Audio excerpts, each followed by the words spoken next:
como transformar, trazer para esse cidadão a maior consciência em relação à participação e em relação à colaboração, para que possa ter todo esse movimento em relação à democracia, em relação à cidadania.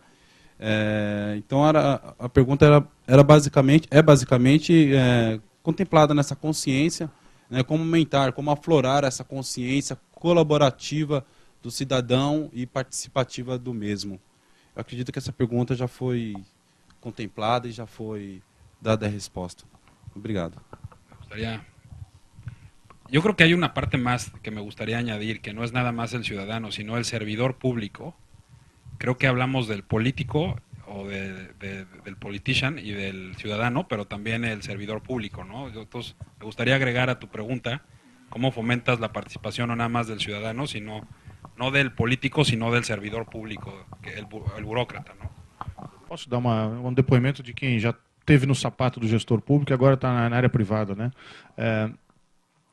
Existe um senso comum de que o servidor público é ineficiente, não gosta de trabalhar, né?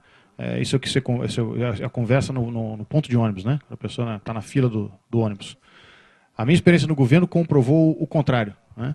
Que a gente tem assim um universo extremamente... Primeiro, assim, as pessoas no setor público são muito qualificadas, porque assim, é difícil entrar. Então, assim, tem uma barreira à entrada grande, quer dizer, são concursos com uma concorrência extremamente acirrada. Depois tem programas de capacitação continuada. Então, esse processo de formação de mão de obra, talvez no setor público, seja muito melhor do que o que a gente vê na média das empresas, tá certo? Terceiro, tem um incentivo remuneratório em algumas carreiras. Isso ainda não é verdade para a média do setor público, mas para algumas carreiras tem um incentivo de remuneração que é bastante elevado. Dito isso, assim, o que eu verifiquei assim, em vários estados é que a gente tem, em alguns lugares, processos consistentes de remuneração variável, e é possível fazer isso. Tem também processos inconsistentes de remuneração variável, quer dizer, tem estados que pagam produtividade, mas na verdade é só um aumento de salário disfarçado, tá certo? Porque você dá para todo mundo a mesma coisa, então não é produtividade, tá certo? E quando o inativo recebe produtividade, não é produtividade, é alguma outra coisa. Mas é possível, sim, ter os mecanismos de desempenho, a remuneração atrelada a desempenho. A experiência hoje, eu acho que mais sistematizada disso é o governo de Minas Gerais. Eles têm uma escola de governo que produzia 40 alunos por ano, hoje produz 80 alunos por ano, são 2 turmas. Então, você irriga a máquina pública com 80 servidores jovens, extremamente qualificados, que são remunerados por desempenho. Essas pessoas assim, têm um desempenho diferenciado de fato e ajudam a oxigenar a máquina pública e trazer um processo permanente de renovação de quadros, coisa que em outros estados você não vê. Às vezes, eu conheci secretarias de fazenda em que tem, às vezes, gaps geracionais de 15 anos, porque o estado deixou de fazer concurso, tá certo? Então você contrata num ano, 15 anos depois você faz um novo concurso, quer dizer, é um absurdo, porque você cria buracos geracionais muito grandes. Então, assim, é possível fazer o engajamento do servidor com premiação pelo desempenho. Isso pode envolver remuneração, mas não só. A gente viu o caso, por exemplo, o município de Porto Alegre, eles implementaram na prefeitura o orçamento, ele é todinho por programas, ele não é mais um orçamento por secretarias. Eles começaram com 21, hoje são 12 programas, e tem uma estrutura de gestão com 1.000 servidores, todos eles do quadro de carreira. Tem uma gestora principal, tem 12 gestores dos programas, tem 250 gestores de projeto e 750 gestores de ações que compõem projetos e programas e assim por diante.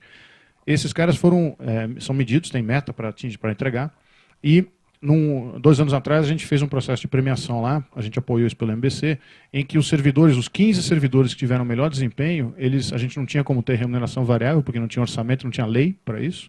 Mas a gente pegou esses servidores e disponibilizou um curso. Eles foram levados para Washington, para um curso de gestão numa universidade americana.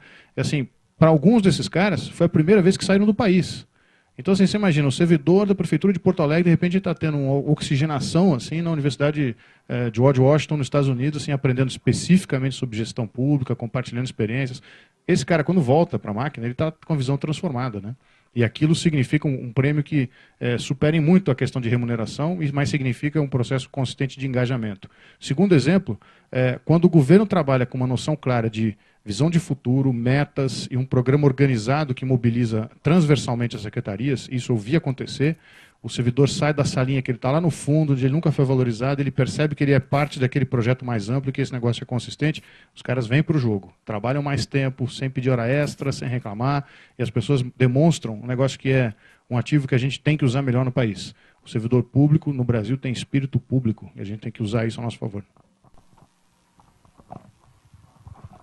Bom, eu acho que essa questão de educação permanente no setor público, ela está acontecendo. Em São Paulo, a gente tem várias escolas de governo, escola fazendária, escola disso, foram criados não só a rede do saber, como recentemente também o que a gente chama de TecReg, que é uma rede estruturada, usando inclusive parte dos equipamentos da antiga rede do saber, que se modernizou, os outros aparelhos mais antigos, a gente montou uma estrutura em todo o estado, para capacitar o servidor. É fundamental que ele seja capacitado permanentemente. Quer dizer, as novas tecnologias estão aí, mudam a cada dia, é fundamental que esse servidor tenha isso. E eu concordo plenamente aqui com o presidente do Movimento Brasil Competitividade, quer dizer, dentro do setor público nós temos profissionais de altíssima qualidade, empenhados em mudar, em estruturar, criar um novo governo. O que eu chamo a atenção, por isso que eu fiz questão de chamar a atenção do Cidadão 2.0 também, porque esse movimento, não adianta, tem que ser dos dois lados. Quer dizer, não é só do governo. O governo não vai se estruturar sozinho. Não pense que o governo amanhã será um governo 2.0. Não será se não houver também uma participação efetiva da sociedade. E esses canais de colaboração têm que ser criados por ambos os lados. Nós aqui no governo, para a gente criar uma rede que não é estabelecida por lei, precisa de ousadia, a gente cria, alguém fecha, depois a gente abre de novo e assim a gente vai indo, tá certo? Agora, se a sociedade também criar esses canais, começar a participar, começar a cobrar os seus representantes, etc., juntos a gente constrói um governo efetivamente 2.0. Sozinho vai ser muito difícil. Não é que não vai acontecer, eu tenho certeza que acontecerá, só que num tempo que talvez não seja o tempo ideal. Oi, boa tarde. Está sendo muito enriquecedor todos esses comentários. E assim, quando a gente ouve falar em Gov 2.0, quando a gente vê apresentações e divulgação de cases, a impressão que eu tenho é que as aplicações e sites feitas pela sociedade civil são muito mais interessantes, ou têm mais repercussão e mais utilidade, têm mais destaque do que realmente as coisas feitas pelo governo. Eu concordo com o que a Goni falou, o governo parece ainda muito tímido. Então, assim, que nem teve os exemplos mostrados hoje mesmo, que nem o delegado mostrou, o Wikicrimes, o Vote na Web. Então, é tudo muito legal e tudo feito por uma parte da população. Essa parte que o governo põe de disponibilizar dados, dados abertos, ou até essa parte de enquetes que tem sobre opinião das pessoas, eu acho muito legal, mas, ao mesmo tempo, me parece que é só uma faceta, uma pontinha do que poderia ser o governo 2.0 do lado do governo, o que o governo poderia oferecer. Hoje parece que assim é muito pouco, até pelo cenário do Brasil, que se for olhar só a plataforma da internet, ainda é pouca gente que está incluído digitalmente. Teria aquele caso que de manhã o Tito falou que poderia acabar caindo nas mãos dos mesmos grupos, que, olhando no panorama geral do Brasil, é uma porcentagem muito pequena, que está engajada, que realmente participaria ativamente, né? Eu concordo que, com o tempo, a cidadania, culturalmente, isso iria mudar. Mas eu queria saber de vocês, assim, o que vocês vislumbram assim, de possibilidades, na prática, o que o governo poderia oferecer de Gov 2.0, vindo do governo e não só da sociedade? Se tem alguma coisa integrada com serviços, ou, não sei, alguma coisa assim, que gerasse um bem imediato para o cidadão. Só para botar a bola de campo aí, depois o pessoal complementa. Assim, hoje tem esse tipo de iniciativa, como aqui chama Poupa Tempo, lá no Sul tem o Tudo Fácil. Hoje são balcões de prestação de serviço em que o cidadão vai num lugar só e ali provavelmente ele resolve os problemas que ele tem. Segunda via da conta de luz que ele perdeu, ele precisa pagar o IPVA atrasado, ele tem que emitir uma certidão, alvará, seja lá o que for. Se a gente vai nesses lugares, com poucas exceções, eu não sei como é que é aqui em São Paulo, eu acho que também é assim, no fundo eles são só guichês agrupados fisicamente no mesmo espaço. Então não é governo 2.0 ainda, quer dizer, ele é uma feira agrupada no mesmo local, tá certo? Mas a solução dos serviços, o back-office, não está integrado. E por que não está integrado? Porque cada secretaria, cada órgão tem um sistema diferente, tem soluções próprias, tem bases de dados diferentes. Hoje, com a gente tem pouca penetração de internet ainda no país, mas a rede de celular hoje, quase todo cidadão brasileiro tem um celular, tá certo? Quer dizer, a rede de celulares hoje atinge quase o país todo. Por que eu não posso receber no meu celular um aviso, olha, daqui a 30 dias vence o seu IPVA, vence o licenciamento do seu carro, né? Ou a sua conta de luz está atrasada, pague aqui. né? Então, assim, a tecnologia já existe, né? A dificuldade é fazer a integração do back-office disso. Quer dizer, o governo acho que deviam trabalhar mais rapidamente, assim, quem já tem estrutura própria, né? É a integração dos sistemas. Eu vou dar um exemplo. Eu falei de governos estaduais, a gente começou a trabalhar com o poder legislativo, poder judiciário, faz uns 3 anos. O exemplo que está mais avançado foi lá no Rio Grande do Sul. O Tribunal de Justiça começou a fazer gestão de processo e lá, qual era o objetivo? É reduzir a pilha, porque a pilha de processo aumentava, quer dizer, a vazão processual era contra o governo, né? Quer dizer, o TJ desovava menos processo do que ele recebia por mês, portanto, com a taxa de 2009, eles estariam com mais de 4,5 milhões de processo em 2014. A gente conseguiu mexer a gestão interna e conseguiu inverter essa curva. Então, hoje, eles decidem mais processos do que entram processos novos. Então, a pilha vai diminuindo. Sabe quantos sistemas tinha o Tribunal de Justiça? Eles tinham 47 sistemas. Aí você vai numa empresa grande, vai numa Aldebrecht, vai numa CPFL, eles têm um sistema, certo? Então, um negócio do tamanho de um tribunal, que é pequeno do ponto de vista de volume de gente, volume de recursos, tinha 47 sistemas. Então, contas a pagar, gestão de RH, gestão de obras, a gestão digital de processos judiciais, cada um era uma coisa diferente. Então, assim, olha o tamanho da confusão que é fazer essa integração de sistemas em um órgão. E aí fazer os órgãos conversarem. Se a gente pensar sobre base de dados, o governo tem todas as bases de dados do cidadão. Hoje a gente está discutindo a carteira de identidade única, né? Então você tem CPF, você tem RG, você tem a placa do carro, você tem o que mais, né, de dados das pessoas. E onde está a integração disso? Não existe. Tem alguns casos muito pontuais. O município de Maringá, que ganhou no ano passado uma iniciativa nossa com a Microsoft, que é o Prêmio Prefeito Inovador, lá eles têm o prontuário eletrônico de todos os cidadãos de Maringá. Então lá ele sabe qual é o nome da sua mãe, do seu pai, se a mãe tem diabetes, o pai tem problema, tem 2 irmãos, teve tais doenças, já fez tais e tais cirurgias, a ponto do servidor, do cidadão de Maringá, quando ele está passando férias fora da cidade, se ele sofreu um acidente, ele pode chegar no SUS, alguém pode puxar aquele prontuário na web e saber qual é a ficha daquele cidadão inteira, do ponto de vista médico. Isso é um exemplo claro de integração de dados em uma área, que é a saúde, né? Então, assim, eu acho que governos que têm uma estrutura própria deveriam rapidamente migrar as plataformas para fazer os bancos de dados conversarem e você poder caminhar numa situação de prestação de serviço mais eficiente.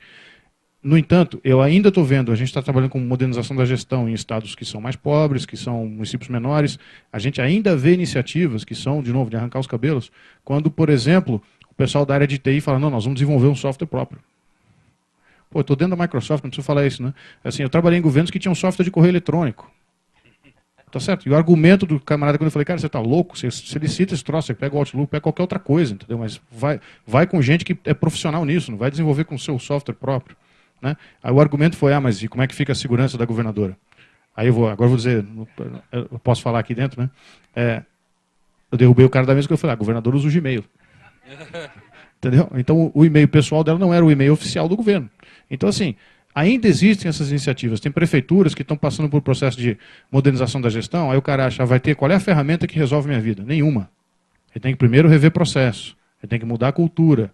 E aí começa a fazer sentido falar em cloud, falar em soluções que hoje, tomara, né, viabilizam que o governo possa ter uma solução de software as a service, e aí não precise ter um data center próprio. Vai ter que comprar prédio, criar carreiras para aquilo, comprar, né, os servidores de computação para botar aquele negócio no ar, e hoje você tem soluções na nuvem que são muito mais eficientes, né? Então faz todo sentido que isso não aconteça mais. Então acho que o governo tem um passo muito grande a fazer nesse ponto da integração. A coisa de uns 10 anos, se eu fosse na DataPrev, a DataPrev tinha uma sorveteria. A sorveteria era o apelido, né? Era o apelido dado para uma sala fria que tinha lá uns 15 PCs. E um camarada que passava a cada 15 minutos lá dentro falou, isso aqui deu pau. Aí o cara dava boot na máquina. Aí uma máquina daquela roda o sistema de previdência do governo federal. Outra máquina roda algum outro sistema. Entendeu? Era assim. Então, assim, tem que avançar na integração. Hoje não é mais assim, mas tem que avançar na integração em todas as áreas. Eu queria só complementar o que o Eric falou, os números do EDC mostrando o crescimento de smartphone, mas não precisa ter um smartphone. Hoje, com SMS, você vê o mercado privado resolvendo, quer dizer, a lei de atendimento ao consumidor. Quer dizer, hoje você tem que receber, as operadoras têm que te mandar um ticket via SMS de atendimento. Então, eu acho que o canal móvel, aí celular ou smartphone, é um grande canal que pode acelerar essa prestação de serviço. Só para complementar também, entretanto, a gente tem um portal na internet chamado Cidadão SP. Lá você tem informações sobre os 1.813 serviços que o governo publica, 313 deles são totalmente eletrônicos. Nós temos lá um processo de avaliação, quer dizer, a gente está pedindo para o cidadão avaliar os nossos serviços, mandar seus comentários, etc. O governo de São Paulo, na gestão Serra, logo no começo, lançou um portal também de desburocratização, pedindo para a sociedade ajudar a desburocratizar o governo, etc. Entretanto, quer dizer, se você entrar lá, você vai ver que a participação é muito pequena. Por isso que a gente está chamando a atenção do cidadão 2.0.